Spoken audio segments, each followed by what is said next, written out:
CPML mass line రాష్ట్ర committee కార్యదర్శి పోటు రంగారావుపై కేంద్ర ప్రభుత్వం మోపిన దేశద్రోహం కేసులను వెంటనే ఎత్తివేయాలని కోరుతూ ఖమ్మంలో భారీ నిరసన ప్రదర్శన జరిగింది.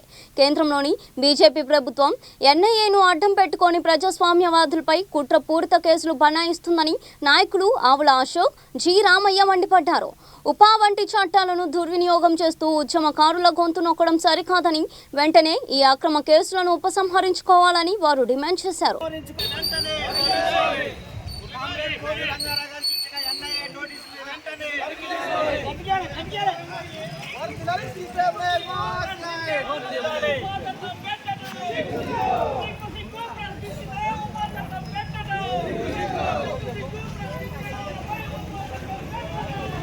సిపిఎంఎల్ మాసలైన్ జిల్లా కార్యదర్శి వర్గ సభ్యుల్ని, సిపిఎంఎల్ ప్రజాపంద మాసలైన్ రాష్ట్ర కార్యదర్శి కామ్రేడ్ పి రంగారావు గారి మీద ఎన్ఐఏ ఊపా చట్టం కింద నోటీసులు జారీ చేయడాన్ని తీవ్రంగా ఖండిస్తున్నాం.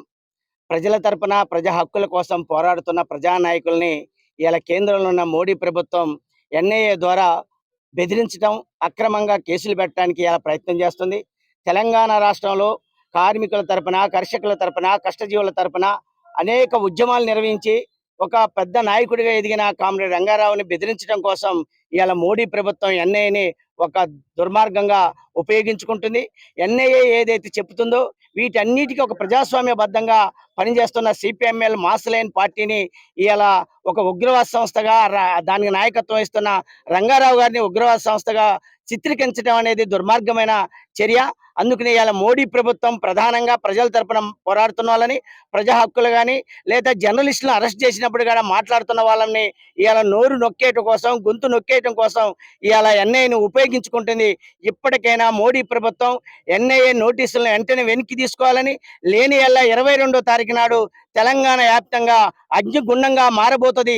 ప్రజల తరపున పోరాడే వాళ్ళని అక్రమంగా అరెస్ట్ చేస్తారంటే ప్రజా ఉద్యమాలు ప్రజలు ఊరుకోరు. అందుకని ఎప్పటికైనా ప్రభుత్వం వెంటనే ఎన్ఐఏ నోటీసులను ఉపసంహరించుకోవాలని కూడా సిపిఐఎంఎల్ మాసలైన్ తరపున మేము డిమాండ్ చేస్తున్నాం. సిపిఐఎంఎల్ మాసలైన్ జిల్లా కార్యదర్శి వర్గ సభ్యుడిని. సిపిఎంఎల్ మాసలైన్ తెలంగాణ రాష్ట్ర కార్యదర్శి పి రంగారావు గారి మీద ఎన్ఐఏ వాళ్ళు నోటీసు పంపించారు. ఈ నోటీసులో ఓపా చట్టం సెక్షన్ 13 ప్రకారం, 39 ప్రకారం ఉగ్రవాద కార్యకలాపాలకి మద్దతు ప్రకటించినందుకు బహిరంగ ప్రదేశాలలో ప్రభుత్వ చర్యలకు ఆటంకంగా అడ్డుకున్నందు అనేటువంటి ఆరోపణ చేస్తూ ఆయనకు నోటీసు పంపించి ఈ నెల 22న విచారణకు రమ్మని కోరారు. మేము అడుగుతా ఉన్నాం, రంగారావు గారి 50 ఏళ్ల రాజకీయ జీవితంలో వ్యక్తిగత హింసకు వ్యతిరేకంగా నిలబడ్డటువంటి మనిషి రంగారావు గారు. విద్యార్థి, కార్మిక, రైతాంగ సమస్యల మీద తెలంగాణ ఉద్యమంలో, ప్రజాస్వామిక అనేక ఆర్టీసీ సమ్మె లాంటి ప్రజాస్వామిక ఉద్యమంలో బహిరంగ ప్రదేశాలలో పాల్గొన్నటువంటి మనిషి. ఆయన రాజకీయ స్పష్టత కూడా వ్యక్తిగత హింసావాదానికి వ్యతిరేకంగా ప్రజాపంద మార్గంలో ప్రజలందరే చైతన్యంతో ప్రభుత్వాలను కూల్చాలనేటువంటి రాజకీయ దృక్పథం కలిగిన మనిషి. అటువంటి మనిషి మీద ఉగ్రవాద కార్యకలాపాలకు మద్దతుదారుడు అనేటువంటి ముద్ర వేసి ఇవాళ ఎన్ఐఏ పిలవటం అనేది దుర్మార్గమైన విషయము. ఇది క్లియర్ గా ఆర్ఎస్ఎస్ బీజేపీ సిద్ధాంత వెలుగులో ఎన్ఐఏ పనిచేస్తా ఉంది. ఆర్ఎస్ఎస్ బీజేపీ తన దాచుకోకుండా ఈ దేశానికి అంతర్గత శత్రువులుగా ముస్లింలని, క్రిస్టియన్లని కమ్యూనిస్టులుగా ప్రకటించింది. అందులో భాగంగా ఆర్ఎస్ఎస్ ఇచ్చిన ఆదేశాల మేరకు ఎన్ఐఏ పనిచేసి ఇలా ప్రజాస్వామిక ఉద్యమాలకి, వామపక్ష ఉద్యమాలకి, రైతాంగ ఉద్యమాలకి ఈ తెలంగాణ రాష్ట్రంలో అండగా ఉన్నటువంటి రంగారావు గారిని నోటీసులు ఇచ్చి బెదిరించి గొంతు నెక్కేటువంటి చర్యలకు ప్రభుత్వం పాల్పడతా ఉంది. ఈ చర్యల వల్ల ప్రజా ఉద్యమాలు కానీ, రంగారావు గారి రాజకీయ పరంగా ఎన్నుకొచ్చేటువంటి సమస్య లేదు. ఇప్పటికైనా ఎన్ఐఏ తక్షణమే ఈ ఇచ్చినటువంటి నోటీసులు ఉపసంహరించుకోవాలి. లేకుంటే 22 తర్వాత ఈ తెలంగాణ రాష్ట్రంలో దేశభక్త, ప్రజాతంత్ర, వామపక్ష, సామాజిక విప్లవ శక్తులతో పెద్ద ఎత్తున ఉద్యమాన్ని క్రియేట్ చేస్తామని సందర్భంగా హెచ్చరిస్తా ఉన్నాం.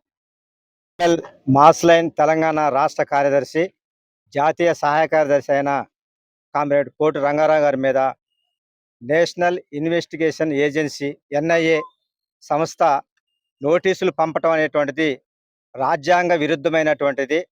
చట్టబద్ధ కార్యకలాపాలు నిర్వహించేటువంటి సిపిఎంఎల్ మాసలైన్ పార్టీకి ఎన్ఐఏ నోటీసులు అనేటువంటిది కుట్రపూరితంగా ఆర్ఎస్ఎస్, బీజేపీ సంయుక్తంగా ఏలుతున్నటువంటి కేంద్ర ప్రభుత్వం ప్రజా ఉద్యమాల కోసం, ప్రజల కోసం, రైతుల కోసం, కార్మికుల, కష్టజీవుల కోసం పోరాడుతున్నటువంటి వ్యక్తుల మీద ఈ ఎన్ఐఏ నోటీసులు పంపించడం అంటే ఉద్యమాలని వెనక్కొట్టడం కోసం, వ్యక్తుల్ని భయభ్రాంతులకు గురి చేయడం కోసం, లేదా తన ఆర్ఎస్ఎస్ అంతర్గత రహస్య ఎజెండాని అమలు చేయడం కోసం దూకుడుగా ఇలాంటి నోటీసులు పంపించింది.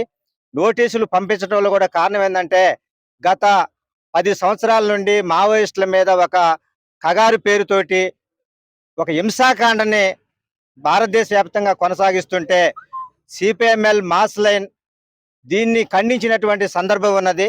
అయితే గాదే ఎన్నయ్య గారు వాళ్ళ కడారి సత్యనారాయణ రెడ్డి ఇంకొక రామచంద్రారెడ్డి మీద వాళ్ళు బూటకపు ఎన్కౌంటర్లో కాల్చినప్పుడు ఆయన అక్కడ మాట్లాడిన దాని మీద ఎన్నయ్య గారి మీద అక్రమంగా ఎన్ఐఏ కేసు పెట్టినప్పుడు మా పార్టీ సిపిఎంఎల్ ప్రజాపంద మాస్ లైన్ పార్టీగా ఖండించాల్సినటువంటి సందర్భంలో ఖండించాం. దీని ఒక సాకుగా చూయించి అక్రమంగా ఆయుధాలు కలిగి ఉండడాన్ని నోటీస్ ఇవ్వటం అని అంటే ఆర్ఎస్ఎస్ వాళ్ళకి అక్రమ ఆయుధాలు కలిగి వాళ్ళే ఆయుధాలు తయారు చేసేటువంటి సంస్థలు ఉన్నాయి వాళ్ళకి. అలాంటి వాళ్ళ మీద నోటీసులు పంపించాలి. దేశ సంపదని అదాని అంబానీ విదేశీ కార్పొరేట్ సంస్థలకి వనరులు అమ్ముతున్నటువంటి వాళ్ళు కాబట్టి వాళ్ళు దేశద్రోహులు. ఆర్ఎస్ఎస్, బీజేపీ, అమిత్ షా, నరేంద్ర మోడీ లాంటి వాళ్ళకి నోటీసులు పంపించాలి. వాళ్ళ మీద తప్పుడు కేసులు పెట్టాలి తప్ప ప్రజల కోసం, ప్రజా ఉద్యమాల కోసం, సమాజ మార్పు కోసం పోరాడుతున్నట్టు వాళ్ళకి నోటీసులు పంపడం అనేది ఈ దుర్మార్గమైనటువంటిది, అప్రజాస్వామ్యమైనది. అందుకే ఈ రోజు ఏప్రిల్ 15వ తేదీన ఖమ్మంలో ఒక నిరసన కార్యక్రమం చేస్తున్నాం. 22వ తారీఖు నాడు ఎన్ఐఏ వాళ్ళు వచ్చి దర్యాప్తు చేస్తానంటే కూడా అది చెల్లదు, వెనక్కి తీసుకోవాలని చెప్పి ఆ రోజు కూడా నిరసన తెలియజేస్తామని చెప్పి గుర్తు చేస్తున్నాం.